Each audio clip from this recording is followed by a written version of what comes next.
नमस्कार, आप देख रहे हैं न्यूज 21 और मैं हूं आपके साथ खुशबू सिंह। अब खबरें अन्य राज्यों से। उत्तर प्रदेश में उपचुनाव को लेकर गतिविधियां तेज हो गई हैं। इस कड़ी में मिर्जापुर के मझुआ विधानसभा क्षेत्र में बसपा प्रत्याशी दीपक तिवारी से हमारे संवाददाता SN यादव ने खास मुलाकात की। दीपक तिवारी ने इस उपचुनाव को बेहद महत्वपूर्ण बताते हुए कहा कि वो क्षेत्र के विकास और जनहित के मुद्दों पर जोर देंगे। उन्होंने बताया कि उनकी प्राथमिकता स्थानीय समस्याओं को सुलझाना और जनसंवाद को बढ़ावा देना। इस मुलाकात में उन्होंने मझुआ विधानसभा में बसपा की रणनीति और आगामी चुनावों में उनके उम्मीदों के बारे में जानकारी साझा की। मिर्जापुर से SN यादव की रिपोर्ट। बहुत बहुत नमस्कार। आइए हम आपसे बात कराते हैं मिर्जापुर मझुआ विधानसभा में जो उपचुनाव होने वाला है। हमारे साथ मौजूद है बसपा के प्रत्याशी दीपक तिवारी। एक खास मुलाकात के अंतर्गत आइए हम बात करते हैं। सबसे पहले आप अपना एजुकेशनल क्या बैकग्राउंड रहा है वो बताइएगा। मैं JD विज्ञानी जी PG कॉलेज से स्नातक की डिग्री ली है और फिर लॉ किया है मैंने। राजनीति का क्षेत्र आपका कहाँ से शुरू हुआ? राजनीति की शुरुआत हमारी छात्र संघ की राजनीति से शुरू हुआ और 98 में मैं जनरल सेक्रेटरी रहा विज्ञानी कॉलेज का और सन 2000 में मैं प्रेसिडेंट चुना गया वहां से। तो फिर आपका ये जनता के बीच जाकर विधानसभा चुनाव लड़ने की ये विचार मतलब दिमाग में कहाँ से आया? देखिए, हम लोग छात्र राजनीति किए हुए थे और शुरू से मैं राजनीति में रहा छात्र राजनीति से।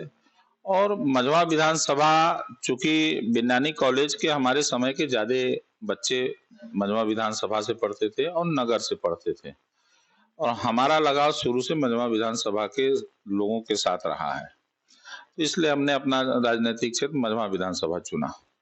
कहने का मतलब है कि आपने अपनी मतलब पहले से पृष्ठभूमि तैयार कर रखी है और आगे आने वाले जो आपने देखा कि मझुआ विधानसभा कभी BSP का गढ़ हुआ करती थी, लेकिन 2 पंचवर्षीय योजनाओं से आपने देखा कि कभी BJP और NDA, इस समय जो NDA के उसके घटक दल थे निषाद पार्टी से जो विधायक थे वो तो वहां चले गए। अब किस तरीके से आप उस BSP के गढ़ को वापस ले आएंगे? देखिए, मझुआ विधानसभा की सम्मानित जनता ने बहुजन समाज पार्टी को 5 बार यहाँ से विधायक बनाया है और बसपा की ये सीट रही है। 2 बार हम ये कह सकते हैं कि लोगों को भ्रमित करके झूठ सच बोलकर जुमला बाजी के चक्कर में 2 बार यहाँ से दूसरा कोई चुनाव जीता। आज बहुजन समाज पार्टी मजबूती से लड़ रही है और उसी मजबूती से दीपू तिवारी भी जनता के बीच में जा रहे हैं और दीपू तिवारी गांव-गांव घर-घर जा रहे हैं, सर्व समाज के बीच में जा रहे हैं। कोई ऐसा गांव नहीं बचा है मझुआ विधानसभा का, अगर 2, 4, 10 गांव 15 गांव छोड़ दिया जाए तो मैंने 2 महीने के अंदर लगभग सारे ग्राम सभा में घूम चुका हूं और मुझे ये विश्वास है जनता का जो सहयोग और प्रेम मिल रहा है, मुझे जो आशीर्वाद लोग दे रहे हैं, उससे मुझे विश्वास है कि इस बार मझुआ की जनता अपने भाई को भी मौका देगी, अपने बेटे दीपू तिवारी को भी एक बार मौका देगी। ये 2 साल का चुनाव है। ये 2 साल के लिए मैं लोगों से ये कह के चल रहा हूं कि आप 2 साल के लिए मुझे आप विधायक बनाएंगे, अगर आप लोगों का आशीर्वाद रहा तो मैं 2 साल के अंदर आपके विश्वास पर मैं खरा उतरूंगा। दीपू जी, एक अंतिम सवाल है कि मझुआ विधानसभा में जिस तरीके से जातिगत समीकरण की बात की जा रही है, आप भी ब्राह्मण परिवार से आते हैं, मझुआ विधानसभा में जो ब्राह्मण बाहुल्य क्षेत्र है, क्या लग रहा है कि क्या ब्राह्मण के साथ साथ जो अन्य समुदाय हैं क्या आपके समर्थन में खड़े हैं? देखिए, चुनाव जातिगत समीकरण पर सभी लोग लड़ रहे हैं, तो मैं भी उसी समीकरण के तहत मैं लड़ रहा हूं।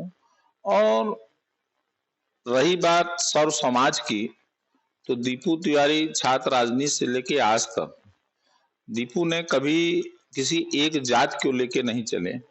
दीपू का संबंध हर समाज में है, हर अच्छे लोगों के साथ है और मझुआ की जनता सर्व समाज दीपू तिवारी के साथ खड़ा है और इस बार दीपू तिवारी का सहयोग आशीर्वाद दे रहा है और बोल भी रहा है कि बहुजन समाज पार्टी को इस बार हम लोग मतदान करेंगे और यहाँ से बहुजन समाज पार्टी ही चुनाव जीतेगी। ये मझवा विधानसभा की आम जनमानस की मैं बात कर रहा हूँ, कोई एक जात की बात मैं नहीं कर रहा हूँ।